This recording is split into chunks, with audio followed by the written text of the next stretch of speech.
Të ndikojmë të rinjët edhe të fëmijët që t'ja bëjmë, dhe më thonë, namazin më të dashtur edhe... Po, qështje, namazin. Po, namazi do më thonë të fëmija, si të mos, pejgamberi alayhis salam kemi raste që i ka marrë fëmin edhe në xhami, shpeshherë i ka stimulu, o fal me ta, edhe ata kanë po të u fal, tani masi u fal, edhe ka lujt me ta, ka organizu dhe lojra, a kuptone, ja, të ndryshme, edhe ju ka mësu tani rëndësin dhe peshe në namazit. Edhe Umeri radiallahu anhu ka po në mahal fëmijët të lujt, e o në mahal, ka full, qyshini, a një mirë, shka i keni punë, a dhe në bo barabar me me ty nësi thonë na. Edhe ata i kanë thonë Umer ti e presim i nderu me kështu, çka ndërën ty, ka thonë namazi, kanë thonë dhe mje, po çka namazi, ka thonë me lutë Zotit, me lutë Allah. Po çka që kemë lutë Allah, është mi që duhet, me thonë, o Zot, ti i lartë, mu falë, po çka e falë, ajo ka shpjegu tani namazin. Pejgamberi alayhis salam tani u ka mësu namazin shokëve vetë, njerëzve që kanë rrethue, jo ka bët dashtën. Pastaj pejgamberi alayhis salam ka përdorur dhe metoda inkurajuese, siç e thash për lojra, ju ka dhënë dhurata fëmijëve. Shpesh, domethënë, sepse kjo ndërlidhet dhe me ajetin e Kuranit që t'jep një dhurata për malefetil kulub, pra për përfitimin e zemrave, domethënë, jep dhuratë për i gëzohet zemra, edhe ai ndihet komod,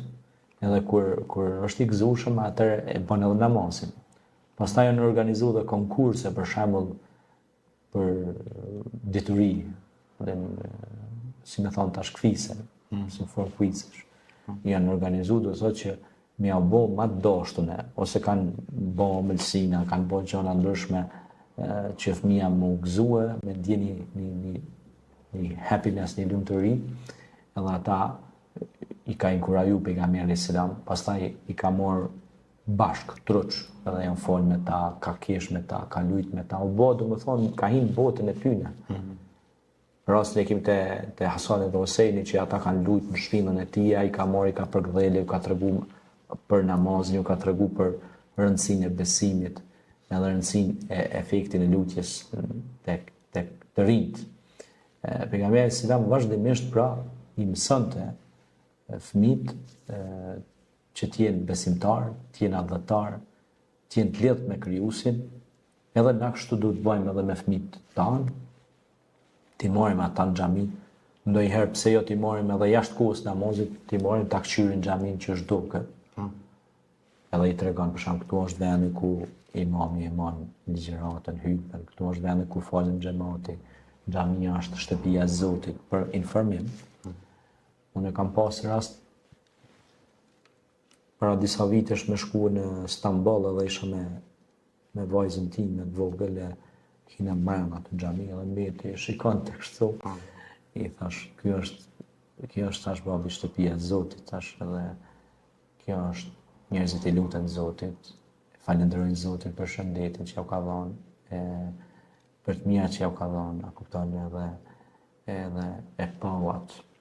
madhështinë, sepse xhamitat janë shumë gjigante, kuptohet, kanë edhe bukurinë, edhe i tregojsha pse ka që madh, thash, për duhet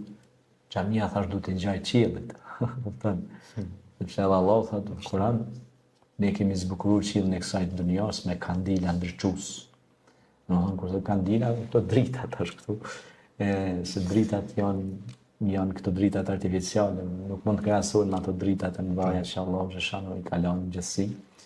edhe e ka lënë që me treguat shpirtmallësinë, atë spiritualitetin, edhe njeriu kur të hyn në xhami me ndje veten se të jeni para një fakti të kryer, që je para Krijuesit, edhe du ta ndjeshat, ta qunë tash atë muzikalitetin e melodisë së thirrjes së fjalës së Allahut te barekuhu teala. Jo shumë e rëndësishme arti në Islam. Unë mendoj se ne si popull kena nevojë shumë për me kuptuar artin e qiellit, artin e botës, që na thon universin që ka krijuar Allahu në formën më përçezë që ekziston. Kjo është me pak fjalë. Kuptova.